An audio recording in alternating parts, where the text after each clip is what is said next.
Hello, Mr. Dowse here. In this video I'm going to walk you through the Python programming lesson 3 on inputs and outputs. So a few students have struggled a little bit with this week, so I thought we'd have a bit of a walk through the ePortfolio, a bit of a walk through the PowerPoint, and see if I can point you in the right direction. Well, there's some questions on knowledge recall there that you can do. You won't see this on your copy, but if you want to have a go at those, you are welcome to from the video. The lesson objectives as always are to understand and use basic syntax in Python, to create, edit and debug and run basic programs, and to demonstrate some enthusiasm regarding programming. Okay, let's all get good at programming and enjoy doing it. So a little bit of a recap. We've got 5 main data types. Okay, and data types are types of variable.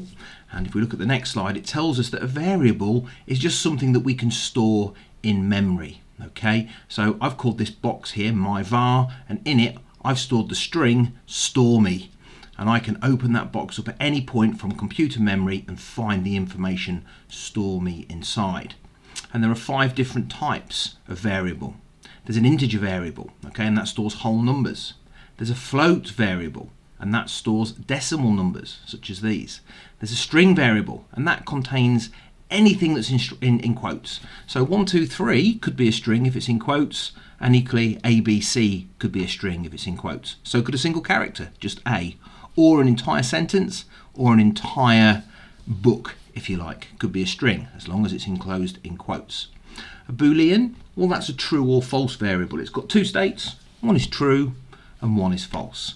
And finally, a list. And a list contains multiple variables. For example, this list here stores the numbers 1, 2, 3, 4, 5, 6, 7 and 8. Okay, but a list could contain multiple things. Think of it a bit like a shopping list. Okay, so we've looked at variables. We know that that's a storage space in memory where we can keep things. Here's your housekeeping. This is what I want you to do. I want you to make sure you're saving your computer science work on your computer and uploading it to Google Drive. I want you to call each piece of code that you write the name of the right task.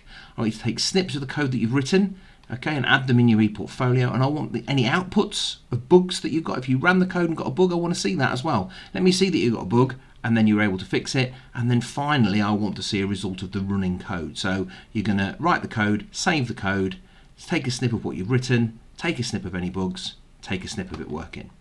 Okay. Next thing is just a recap on what an algorithm is. It's really important we understand what an algorithm is.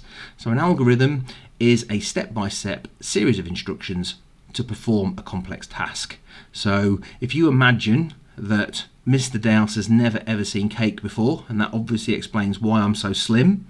Okay, and if someone gave me a box of eggs, a bag of flour, a bag of sugar and a tub of butter, and then showed me a completed cake and said, now I want you to make this, well, that would be a very, very complex task. I wouldn't know to crack the eggs into the bowl. I wouldn't know how much sugar and flour and all that other stuff that I needed. I wouldn't know that it needed to go in the oven. I wouldn't know at what temperature or for how long. But if someone gave me a recipe that explained how to do all of those steps bit by bit, one after the other, well, then that would become quite a simple task for me to do. And it is quite a simple task because we have all baked cakes in our lives. Okay, so an algorithm is a step-by-step series of instructions for completing a complex task. We now need to know a little bit about string concatenation. And concatenation simply means to join 2 strings together. Okay, it's like gluing them together. So for in this example, I've said, what if you had the string key and you had the string board? Well, if you concatenated these strings, like just here, key plus board, you would get keyboard. You'd get 1 string and it would be keyboard. You've glued that string and that string together. If you did it like this, key, comma, board, well, that would equal key space board because the comma automatically puts a space in for us. And that's going to be quite important as we move along and do some of the tasks. Okay, variables and inputs. So far we've only looked at Python syntax for printing information on screen. Okay, but that's not very useful to us. We can't just print information on screen. We also have to get information from the user in order to use in our game. Think about a game you play online. Think about Fortnite. If you couldn't control the character, it wouldn't be a fun game. So our programs, although they're not as complex as that, need to take information from the user to be more useful. Okay, well, we know a variable is a storage place in memory, and we can store information in a variable. Okay, so now we're going to start to get information from the user, store it in a variable, and then do something with that information to customize our outputs. Okay, so the code is moving on and becoming a little bit more complex. Now, before we start using variables, we need to know some do's and don'ts about them. Okay, we can't use a variable name that's got a space in it. Not allowed. Okay, and they're the rules.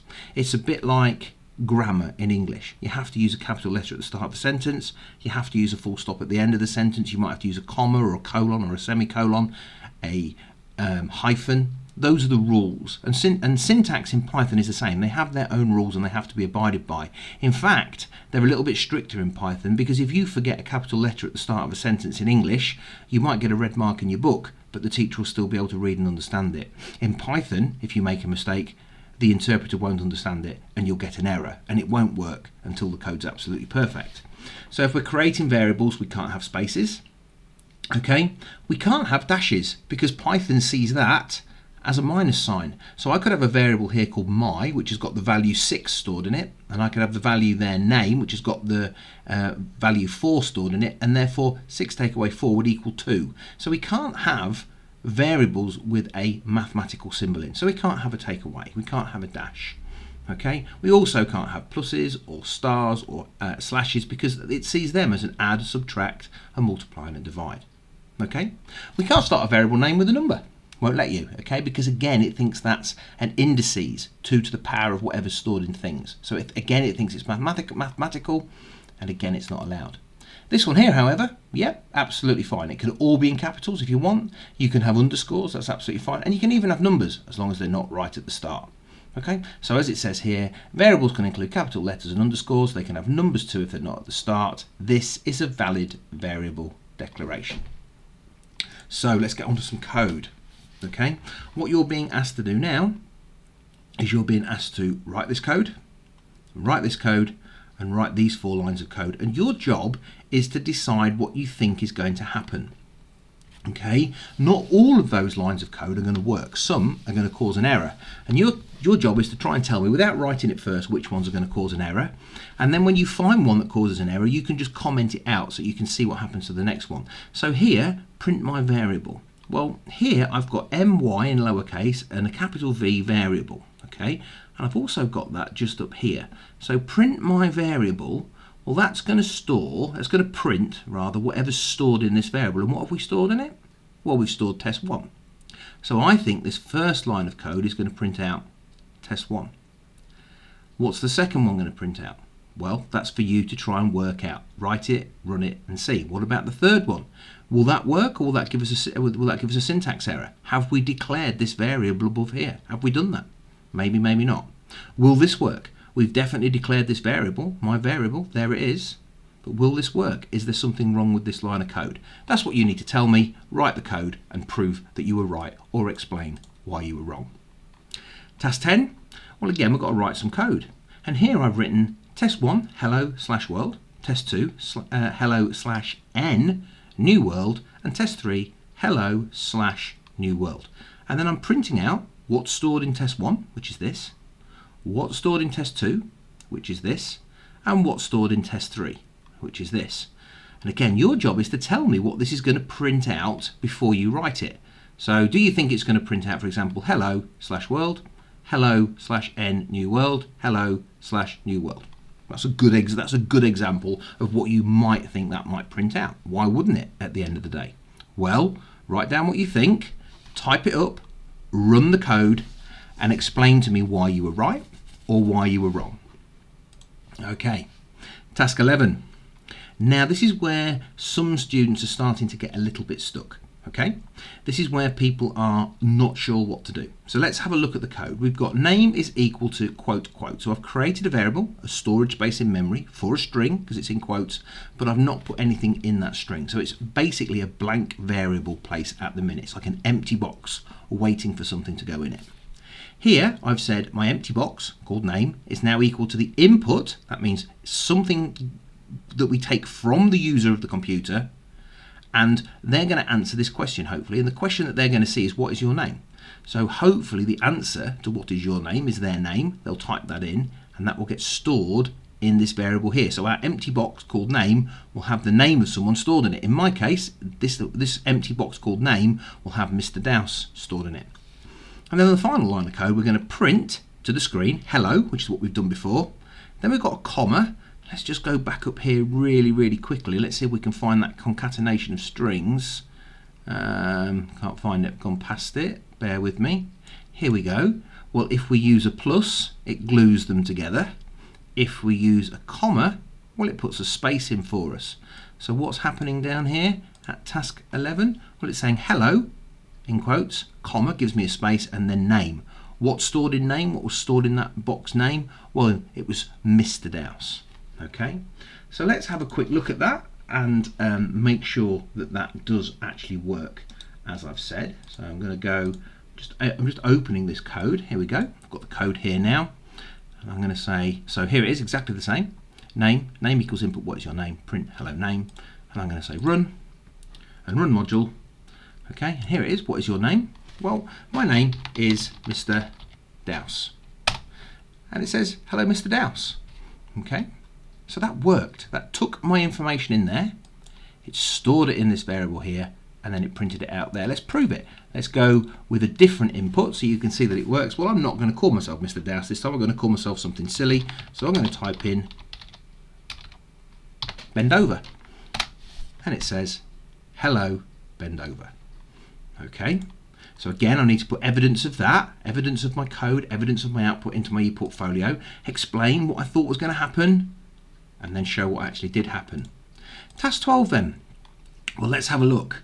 What it wants you to do now is it wants you to make a copy of task 11, call it task 12, amend your program so it also defines a variable called age. So here you're going to write age equals 0 maybe, or age equals, let's keep it simple. Age equals quote quote. We'll keep age as a string for now. And output the following. Hello name, you look pretty good but age years old. So I've got to create a new variable here. I've got to get a new input here to get the age, and then I've got to modify this piece of code here so it says hello name, as in Mr. Dowse, you look pretty good for 13 years old, because obviously that's how old I am. Okay, and that's what you've got to try and do. All right, now hopefully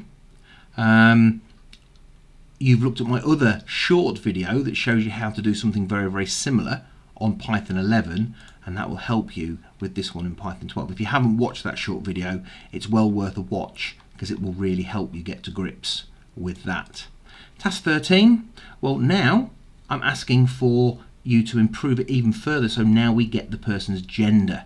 Okay, and then we're going to modify the output one more time, and it's going to say hello, for example, Mr. Dowse, you look pretty good for 43-year-old male. Okay, so that's what that's going to do, and again, that's very similar to what you did in task 12. It's very similar to what you did in task 11, and I've done a separate short video which should help you to be able to do that bit. Finally, we're on to an extension task. Okay, and did you notice there was no space at the end of dragon? Okay, so how did I get, because I typed in Mr. Dowse, I'm 102 and I'm a dragon, so it's put hello Mr. Dowse, you look pretty good for a 102-year-old dragon. And what you'll notice there though is at the end of dragon there's an exclamation mark, okay, but there's no space, and dragon was stored in a variable. So how did I get that like that with no space? Well, let me help you out. Let's go back up to our string concatenation slide and let's have a look. The comma gives me a space, the plus glues things together, and that is a huge clue on how to do the extension task of task 13 if you fancy having a go. And it would also be nice if you could answer some of these questions now. String is a data type, name the other four. Well, they're up there for you to find. Okay, how can you identify a command in Python? Well, how do you do that? And you ever think about it. What does the /n do? We've looked at that today, you might have an idea. How can you identify a string in Python? Well, we looked at that as well. There's some answers for that here.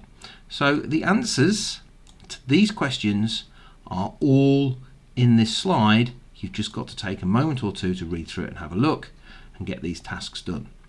I'm very much looking forward to seeing your ePortfolios, and thank you for watching.